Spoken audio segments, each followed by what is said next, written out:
Doctor Jitendra Rohilla है और मैं कैंसर सर्जन हूँ। मैं फोर्टिस हॉस्पिटल मोहाली में काम करता हूँ और मैं जीआई जो पेट के कैंसर हैं उसमें मैं स्पेशलाइज करता हूँ। तो आज हम यहाँ पर इकट्ठे हुए हैं प्रेस कॉन्फ्रेंस करने के लिए, जिसमें कि हम एक काफी इम्पोर्टेंट केस डिस्कस करने आए हैं, जिसमें कि एक 42 ईयर ओल्ड यंग महिला थी जिनको कि लैटिन के रास्ता रेक्टम का कैंसर डायग्नोस हुआ था। तो उसको हमने फोर्टिस कैंसर हॉस्पिटल में ट्रीट किया है।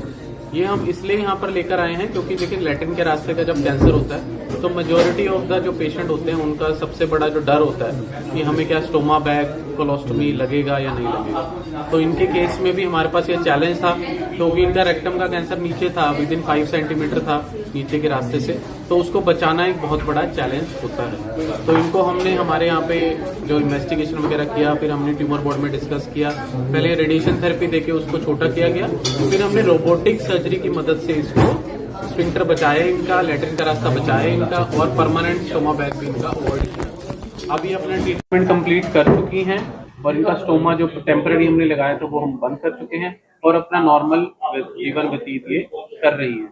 तो इस वीडियो के माध्यम से मैं आपको ये बताना चाहूंगा कि अगर हम आधुनिक ट्रीटमेंट मोडालिटीज से ट्रीटमेंट करते हैं, जिसमें कि रोबोटिक सर्जरी एक बहुत इंपॉर्टेंट माध्यम है उसका। रोबोटिक सर्जरी का मतलब रहता है कि कीहोल सर्जरी करना और रोबोटिक सिस्टम की मदद से करना। फोर्टिस हॉस्पिटल मोहाली में लेटेस्ट रोबोटिक सिस्टम अवेलेबल है, जिसकी मदद से हम ऐसी एडवांस्ड और चैलेंजिंग कैंसर सर्जरीज परफॉर्म कर सकते हैं। सर, क्या आने वाले टाइम में क्या फोर्टिस हॉस्पिटल जो सिरसा और ये मालवा बेल्ट है, ये कैंसर के अंदर काफी ज्यादा प्रभावित है, क्या आपका कोई सेंटर यहाँ आसपास कोई आप लोग ओपीडी या कोई सिस्टम शुरू करना चाहते हैं? ओपीडीज तो डेफिनेटली हमारे बहुत सारे वर्किंग है ओपीडी, और आगे वाले टाइम में हम मैनेजमेंट से बात करके डेफिनेटली इसमें वर्क करना चाहेंगे। बट देखिए सबसे इम्पोर्टेंट ये है कि हम लोगों को अवेयर करें कि कैंसर के इम्पोर्टेंट सिम्टम्स क्या हैं, उनको कब डॉक्टर के पास जाना है और कहाँ पर ट्रीटमेंट लेना है, ये भी जरूरी है। क्योंकि ये मैंने देखा है कि अगर हम ऐसे सेंटर पे ट्रीटमेंट लेते हैं जहाँ पर की सारी ट्रीटमेंट फैसिलिटीज अवेलेबल हैं, जैसे मैं सर्जन हूँ सर्जिकल ऑन्कोलॉजिस्ट, ऐसे ही रेडिएशन के डॉक्टर रेडिएशन ऑन्कोलॉजिस्ट, कीमोथेरेपी वाले डॉक्टर मेडिकल ऑन्कोलॉजिस्ट, सारे अंडर वन रूफ अवेलेबल हैं, तो पेशेंट का ट्रीटमेंट बहुत अच्छा रहता है, उनके सर्वाइवल आउटकम्स भी बहुत अच्छे रहते हैं। इस बेल्ट के अंदर आई एम श्योर गवर्नमेंट भी बहुत अपने एफर्ट्स डाल रही है। आई थिंक संगरूर होम्योपैथी का एक सेंटर है, वहाँ पर भी अच्छी ट्रीटमेंट होती है पॉसिबल। और अगर जो पेशेंट्स हैं जो प्राइवेट सेक्टर की तरफ मूव करना चाहते हैं तो फोर्टिस हॉस्पिटल मोहाली तक भी आ सकते हैं, और फोर्टिस के और भी सेंटर्स हैं पंजाब में, उसमें भी वो जा सकते हैं। बट डेफिनेटली मेरा स्ट्रेस करने का पॉइंट ये है कि ऐसे सेंटर में कराइए जहाँ पर सारी facilities under one roof available है, ताकि हम पेशेंट का ट्रीटमेंट आउटकम अच्छा करा सकें। सर, ज्यादातर केसों में आदमी को लास्ट स्टेज पे पता लगता है, लोग कहते हैं लास्ट स्टेज है आपकी, अब कुछ नहीं हो सकता, तो ऐसा क्या रहता है?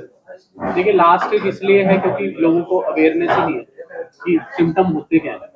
जैसे कि कोई ब्रेस्ट का कैंसर, स्तन में कुछ गांठ हो गया, या फिर मुंह में कोई छाला हो गया जो ठीक नहीं हो रहा, या फिर लैट्रिन के रास्ते में खून नीचे से जाया जा रहा है पर वो बवासीर करके पेशेंट ट्रीटमेंट कराए जा रहे हैं, लोकल डॉक्टर भी उनको आगे रेफर नहीं कर रहे हैं। तो ऐसे वाले सिम्टम अगर हम जल्दी पकड़ ले तो मुझे लगता है स्टेज 1, स्टेज 2, स्टेज 3 में जा सकते हैं। हैविंग सेड दैट, देखिए स्टेज 4 का भी कैंसर आज ट्रीटमेंट आजकल संभव है, क्योंकि बहुत सारी आधुनिकताएं आ चुकी हैं। सर्जरी में भी बहुत सारी आधुनिकताएं आ चुकी है, जिसमें कि मैं एक एक्सपर्ट हूँ जिसमें हाईपेक सर्जरी, पाइपेक सर्जरी, जिसमें पेट के अंदर हम कीमोथेरेपी गर्म कर देते हैं। ऐसे ही कीमोथेरेपी में बहुत सारी आधुनिकताएं हैं, इम्यूनोथेरेपी आ चुकी है, टारगेटेड थेरेपीज आ चुकी हैं, रेडियोथेरेपी की बहुत टेक्निक चेंज हो चुकी है।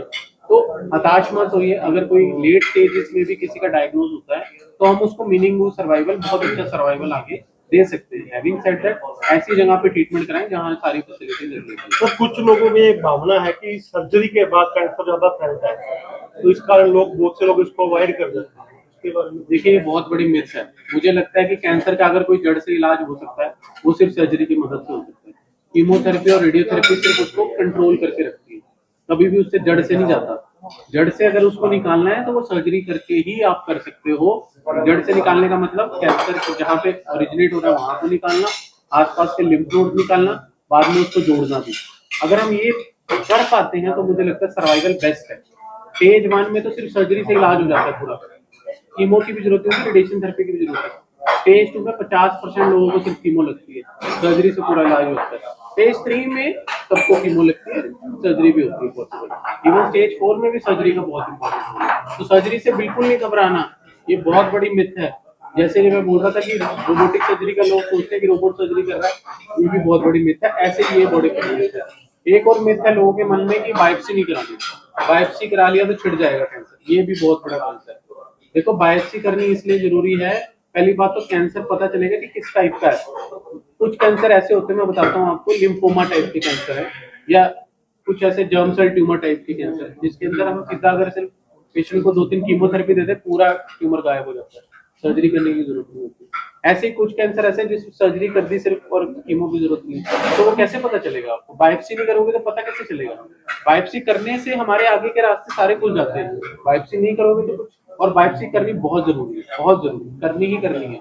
बायोप्सी के बिना कोई कैंसर ट्रीटमेंट, डायरेक्टेड ट्रीटमेंट नहीं देना चाहिए। ओके, थैंक यू डॉक्टर साहब।